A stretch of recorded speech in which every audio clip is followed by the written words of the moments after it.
Friends, இன்றைக்கி நம்ம வீடியோவில் என்ன பார்க்க போகிறோம் அப்படின்னா, கோழிக்கு வந்து இயற்கை முறையில் வந்து நம்ம வந்து தீவனம் கொடுக்க போகிறோம். அதுக்கு வந்து நம்ம முருங்கை எடுத்துருக்கோம். முருங்கை எடுத்துகிட்டு இந்த மாதிரி வந்து நம்ம பொடி பீஸாக வந்து எந்த அளவுக்கு வந்து பொடியை நம்ம கட் பண்ண முடியுமோ, இது வந்து குட்டி கோழிக்கு தான் நம்ம கொடுக்க போகிறோம்.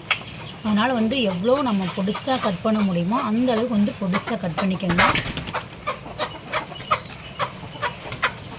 ஏன்னா சின்ன கோழி அப்படின்றபோது பெருசாக இருந்துச்சு அப்படின்னா சாப்பிடாது. அதனால் முடிஞ்ச அளவுக்கு இந்த மாதிரி பொடிசாக கட் பண்ணிக்கோங்க. இப்போ பாருங்கள் எந்த அளவுக்கு வந்து நம்ம பொடிசாக கட் பண்ணியிருக்கோம் அப்படின்றது. இது குட்டி கோழி சாப்பிட்டா கூட ஒன்றும் ஆகாது. இப்போ வாங்க நம்ம கோழிக்கு கொடுத்துடலாம். நம்மளுடைய கோழிகள்லாம் பாருங்கள் எவ்வளோ கோழிகள் நம்மள்கிட்ட இருக்குது அப்படின்றத. இது ஆஃப் பண்ண தெரிஞ்சுது. இப்போ வந்து இந்த கோழிகளுக்கெலாம் நம்ம கொடுத்துடலாம். அது எப்படி சாப்பிடுது அப்படின்றத பாருங்கள். இந்த மாதிரி இயற்கை முறையில் கொடுக்கும்போது அதுக்கு வந்து முருங்கைக்கீரை வந்து நல்ல ஹெல்த்தியானது, இரும்பு சத்து உள்ளது.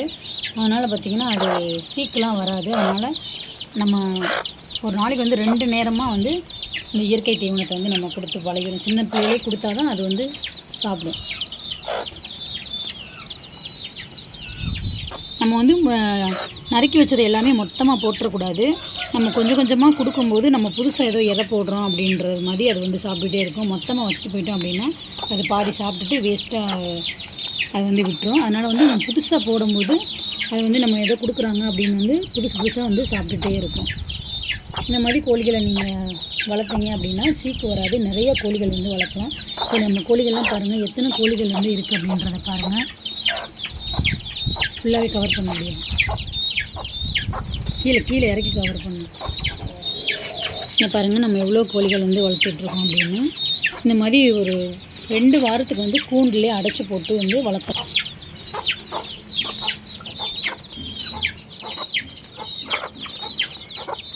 அங்கே வைக்காத கையில் சாப்பிடாதது நீங்கள் போடு வரும். பாருங்கள் அந்த தாய் வந்து அது சாப்பிட்றதுக்கு வந்து எப்படி ட்ரைனிங் கொடுக்குது அப்படின்றத பாருங்கள். நம்ம பெருசாகி இந்த கீரையெல்லாம் கொடுத்தோம் அப்படின்னா அந்த கோழிகள் வந்து சாப்பிடாது. நம்ம சின்ன கோழிகளாக இருக்கும்போதே கொடுத்து பழக்கினா தான் அந்த கோழிகள் வந்து சாப்பிடும்.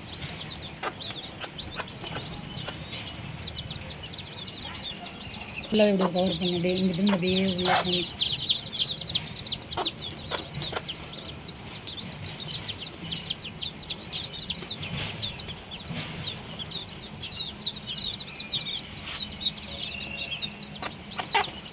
ஓகே ஃப்ரெண்ட்ஸ், இதில் வந்து எத்தனை கோழிகள் இருக்குது அப்படின்னு சொல்லி எண்ணி கமெண்ட் பண்ணுங்கள். உங்களுக்கு ஒரு கோழி வந்து ஃப்ரீயாக கொடுக்க போகிறோம். கரெக்டாக கமெண்ட் பண்ணிங்க அப்படின்னா உங்களுக்கு ஒரு கோழி வந்து ஃப்ரீயாக கிடைக்கும். இதே மாதிரி நீங்கள் வந்து இயற்கையான முறையில் கோழி வளங்க. நம்முடைய காம்ஜோடி லைஃப் ஸ்டைலை சப்ஸ்கிரைப் பண்ணுங்கள். இதே மாதிரி நிறைய வீடியோஸ் பார்க்கலாம். தேங்க்யூ.